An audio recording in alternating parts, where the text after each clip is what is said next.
Students, तो चलिए आज हम लोग एक एकदम नया टॉपिक शुरू करेंगे जो कि हम लोगों को नेक्स्ट एक्सरसाइज क्लास 10 का एक्सरसाइज 4.3 बनाने में बहुत हेल्प करने वाला है। तो हमारा टॉपिक क्या है?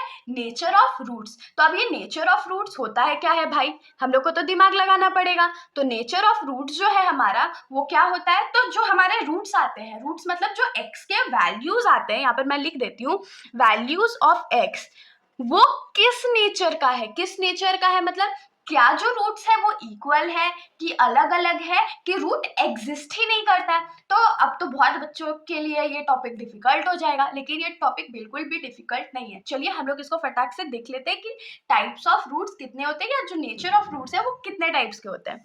तो इसमें जो हमारा पहला है वो है हमारा two distinct real roots. Two distinct real roots. तो डिस्टिंक्ट रियल रूट्स मतलब क्या होता है? तो डिस्टिंक्ट मतलब क्या होता है? अलग अलग होता है, और रियल तो रियल होता है भाई।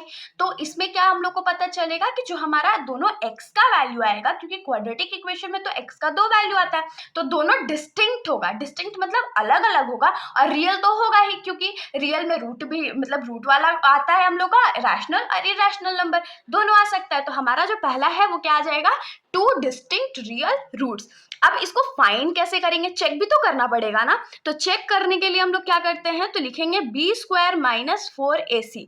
बी स्क्वायर माइनस 4ac जो है, अगर वो 0 से बड़ा आ गया तो हमारा जो रूट्स होगा वो डिस्टिंक्ट होगा और रियल होगा। अब बी स्क्वायर माइनस 4ac क्या है? तो क्वाड्रेटिक इक्वेशन में a b और c का वैल्यू दिया रहता है ना, तो बस हम लोग को वैल्यू पुट कर देना। अगर वो वैल्यू हमारा 0 से बड़ा आ गया तो हम लोग क्या समझ जाएंगे कि हमारा जो रूट्स है वो डिस्टिंक्ट है और रियल है। अब हम लोग इस नेचर ऑफ रूट्स में सेकेंड टॉपिक पे आते हैं। तो सेकेंड क्या था? Two equal real roots.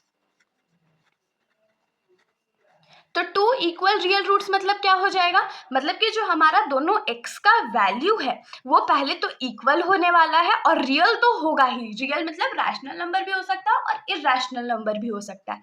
तो इसके लिए हम लोगों का सिचुएशन क्या होगा कि जो बी स्क्वायर माइनस 4ac है वो 0 के बराबर होगा। अगर बी स्क्वायर माइनस 4ac का जो वैल्यू है वो हमारा 0 के इक्वल हो गया, तब जो हमारा रूट्स आएगा या x का वैल्यू आएगा वो इक्वल भी होगा और रियल भी होगा।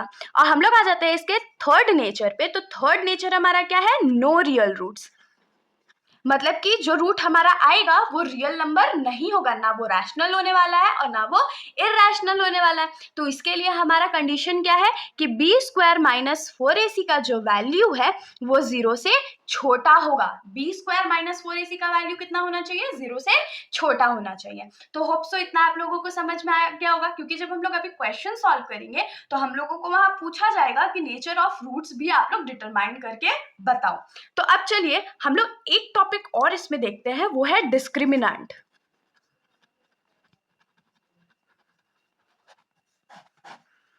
तो अब डिस्क्रिमिनेंट क्या है? तो देखिए, हमने जो क्वाड्रेटिक इक्वेशन का रूट्स फाइंड करना सीखा है वो तो सिर्फ एक ही मेथड से सीखा है, वो मिड टर्म स्प्लिटिंग है। लेकिन जब हम लोग आगे क्वेश्चन सॉल्व करेंगे तो हम लोग एक और मेथड सीखेंगे, डिस्क्रिमिनेंट के हेल्प से कैसे सॉल्व होता है क्वेश्चन, या क्वाड्रेटिक इक्वेशन कैसे सॉल्व होता है, उसके रूट्स कैसे निकलते हैं, ये हम लोग देखेंगे। तो अब आप लोग सोच रहे होंगे डिस्क्रिमिनेंट का वैल्यू क्या होगा भाई, क्योंकि डिस्क्रिमिनेंट मैथ्स में थोड़ी यूज हो सकता है, डिस्क्रिमिनेंट तो वर्ड है।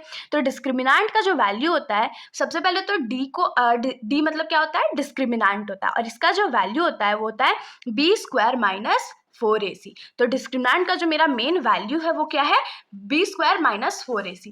तो देखिए यहाँ पर भी तो सेम था ना, बी स्क्वायर माइनस 4ac। तो हम लोग इसको क्या लिख सकते हैं कि अगर डिस्क्रिमिनेंट मेरा 0 से बड़ा है तो रूट्स मेरा डिस्टिंक्ट है और रियल है। यहाँ पर क्या लिख सकते हैं कि डिस्क्रिमिनेंट अगर 0 के बराबर है तो मेरा जो रूट्स है वो इक्वल है और रियल है। और थर्ड में हम लोग क्या लिख सकते हैं कि अगर मेरा डिस्क्रिमिनेंट जो है वो 0 से छोटा है तो मेरा जो रूट्स है वो रियल है ही नहीं, वो इमेजिनरी हो जाएगा। और डिस्क्रिमिनेंट का तो हम लोग को वैल्यू पता चल गया। तो क्वेश्चन हम लोग इसी वीडियो में सॉल्व करते हैं, लेकिन फिर तो हम लोग उसको एक्सरसाइज में सॉल्व करेंगे नहीं, तो हम लोग डायरेक्ट नेक्स्ट वीडियो में डिस्क्रिमिनेंट पे बेस्ड कैसे क्वेश्चन सॉल्व करते हैं वो करेंगे। नेक्स्ट वीडियो में हम लोग एक्सरसाइज 4.3 को शुरू करेंगे। तो चलिए इस वीडियो में इतना ही। अगर आप लोगों को वीडियो अच्छी लगी तो वीडियो को लाइक कर दीजिएगा, और मेरे चैनल को बिना सब्सक्राइब किए कहीं मत जाइएगा। Thank you.